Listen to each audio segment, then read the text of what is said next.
గత 2 రోజులుగా సోషల్ మీడియాలో మొనాలిసా అనే అమ్మాయి ఫోటోస్ కుంభమేళాకి సంబంధించిన వీడియోస్ తెగ వైరల్ అవుతున్నాయి. అయితే శివుడు కంటే ఎక్కువగా మొనాలిసాని జనాలు చూడటానికి ఎగబడుతున్నారు అంటూ ఈమెని ఓవర్ నైట్ స్టార్‌నైతే చేసి పడేశారు. ఇక మొనాలిసా పూర్తి పేరు మొనాలిసా బెస్లే. ఈ అమ్మాయి కూడా ఇన్‌స్టాగ్రామ్‌లో కాస్త యాక్టివ్‌గానే ఉంటుంది. వీళ్ళ తాత ముత్తాతల నుండి తల్లిదండ్రుల వరకు అందరూ రుద్రాక్షలు, పూసలు అమ్ముకొని బ్రతికేవాళ్ళు.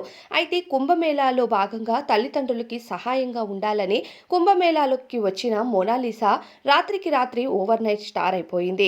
దీనికి కారణం ఒక ఇన్‌ఫ్లుయెన్సర్ ఆమెకు ఉన్న రూపురేఖలు, అలానే చక్కని చూపు, అందమైన నవ్వుతో బాగా అట్రాక్టివ్‌గా అనిపించడంతో ఆమెను వీడియోస్ తీసి సోషల్ మీడియాలో అప్‌లోడ్ చేశాడు.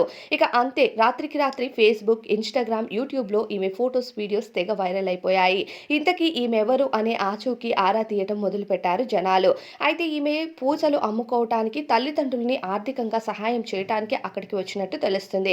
అయితే తమ్ముడు చదువు కోసం కుటుంబం కష్టపడుతున్నట్టు, మొనాలిసాకి కూడా చదువుకోవాలని ఆశ ఉన్నా సరే ఇక ఆర్థిక పరిస్థితులు, ఇబ్బందులు ఎక్కువగా ఉండటం వల్ల తమ్ముడిని చదివిద్దాము అని కుటుంబం అంతా కష్టపడుతున్నట్టు తెలుస్తుంది. కానీ ఆమె దగ్గర పూసలు కొనడం మానేసి జనాలంతా ఆమెను వీడియోస్, ఇంటర్వ్యూస్ తీసుకోవడం వల్ల ఆమె చాలా విసుగు చెందింది. ఇక అక్కడ రద్దీ బాగా పెరగడంతో మొనాలిసాను పూసలు అమ్ముకోనివ్వకుండా పోలీసులు ఇంటికి పంపించడం జరిగింది. మరి ఆమె ఆర్థిక పరిస్థితిపై మీ అభిప్రాయం ఏంటో కామెంట్స్‌లో చెప్పండి.